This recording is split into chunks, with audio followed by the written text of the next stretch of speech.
Well, in 1957, our friends Marge and Walter Roten invited our family to United Pentecostal Church of University City, which is now called New Life St. Louis. From the very beginning, we found so much love in the people that are here, starting with singing a song almost every time of service. Smile a while, give your face a rest, raise your hands to the one you love the best, turn around to someone near, shake their hand and smile. I loved it. It was great. We had church services on Tuesday evening, Thursday, Saturday, and Sunday morning, and Sunday night. Many wonderful memories with Jim Rome. Oh my goodness. Lily Mae, Diana, Bob Rome. We were all so poor, but we had such great times together. I mean, great times together. Mm-hmm. Brother Rome would give us his last shirt if you needed it. That's why our church was kind of poor. He gave so much stuff away, but he was a man of God and a wonderful man. We did not have a large group of young people, and Brother Rome did not allow any cliques, no. Which is good. I think that's wonderful. The Romes were like a part of our family. I mean, we were at their house, they were at our house, and I feel like it's so important to be involved in your church. I played the clarinet. My brother played the saxophone, my sister the organ, Jim Rome the trombone, Marge Roten the saxophone. We had 2 saxophones. Helen Dunlap, clarinet, 2 clarinets. Margie Kuhn played the piano, and I don't remember us ever having a music director, but it was good. Mary, oh my goodness, Mary Denny Roberts, one of my best friends, played the accordion. She'll probably be here. Mm-hmm. Brother Rome was always helping someone. And we were, as I said before, so much part of the family. This was a little bit before David came along. I was invited to their home for lunch, which I was several times. We were in a revival, and we had a minister, an evangelist, that he was also invited. I was very young. I was trying to make a good impression on him. And this is one of the memories that sticks to my mind, and we laugh so much about it. So I had my roast beef here, my vegetables here, and my mashed potatoes here. I was looking across the table where I probably shouldn't have been looking, and I was cutting the meat, and everything went in my lap, everything. So I had so much embarrassment. Tears flowed down my eyes, and I got up from the table and I went to the bathroom and I locked the door. Brother Rome let me sit in there for about 2 minutes at the max. He came in, knocked on the door, he says, "Mary, sooner or later, you gotta come out of here. Everything will be okay. I promise everything will be okay." So I sit down at the table and we just looked at each other, all of us, and laughed. He made me feel very comfortable. Well, my favorite memory was, of course, August 1960. I was married. My husband, no, we weren't husband.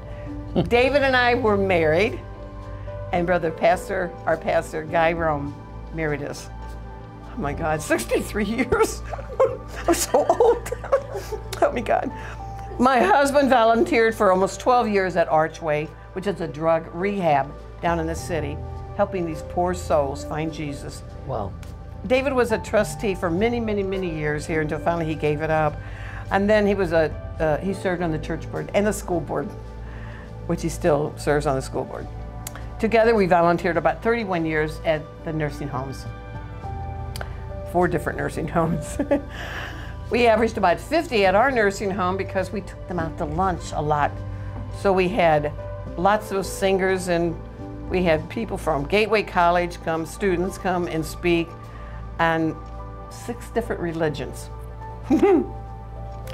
David was mainly reading the Bible scriptures and a great speaker. He still is a good speaker. We used to sing all the old songs because we were at a nursing home, and they loved the old songs. They knew them all, no matter what religion they were.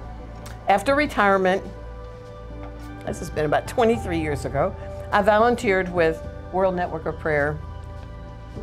Love this, working at headquarters with Sister Tinney and all. Oh my word, we had so much fun together, as well as people calling on the phone. and we got to pray with them. I'm going to repeat this. Yes, it's so important to be part of the church, not just to attend, but to be part of the church. We have fallen in love with our members and leaders, and so many hardships have been in my family. Oh, the leaders and the members, they were for us every time with prayers and encouragement. The music is the biggest to us. I told Pastor Aaron Batchelor one day, I'm getting more spiritual. And he said, wow. I said, yes, I'm kind of enjoying the music a little more. We had a good laugh. It was meant well. We are now in a different culture, a different time of life. And when I see our young people singing and worshiping God, I love it. And yes, I feel they are stronger than ever. We used to shout, they jump. Thank God for their energy. They can pray for me anytime. Old songs from the past are so good for all of us, but I enjoy our young people's songs too. It was all started with Pastor Guy Rome and Brother Branding had a vision for a college. They became friends with the Jesuits, and the Jesuits wanted to get rid of their school church property, but asked to keep the museum. We purchased as Gateway College, now through many years, Urshan College. We are so blessed to have all the Urshan students attend our church, so many of them.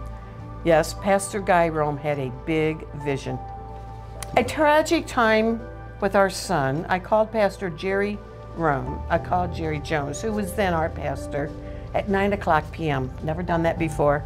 He talked with me and he prayed with me for a long time, not in a hurry. And he made such an impact on my life. Thank you, Pastor Jerry Jones. Our future with Pastor Aaron Batchelor is anointed, and he has a big vision for our church and community. A few years ago, before becoming our pastor, Brother Batchelor called me and asked me if he could come to our home. We had a big home that time. Now we have a little bitty one. That's okay. A big home. He wanted to come to our house for a weekend to do fasting and praying. It's called a sabbatical. And Sister Brianna knew our phone number, and Brother Batchelor went downstairs, no cell phone, no food, and he prayed. Upstairs, David and I could hear him praying. The summer came back. The next summer he came back. That was nice. Of course, our home has never been the same. Pastor Aaron Batchelor and our First Lady, Brianna, is anointed, and they have a big vision for our community and church. And we want you to know Dave and I are with you. And thank you, Pastor Aaron Batchelor. You're living at a time when a great outpouring of the Spirit is going. It's already here.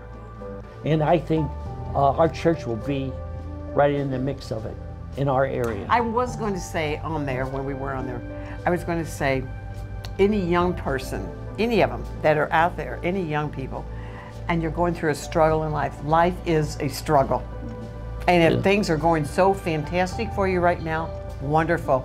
We're all in a season. I have been so blessed to have wonderful seasons where I was in a prayer meeting and totally fell asleep.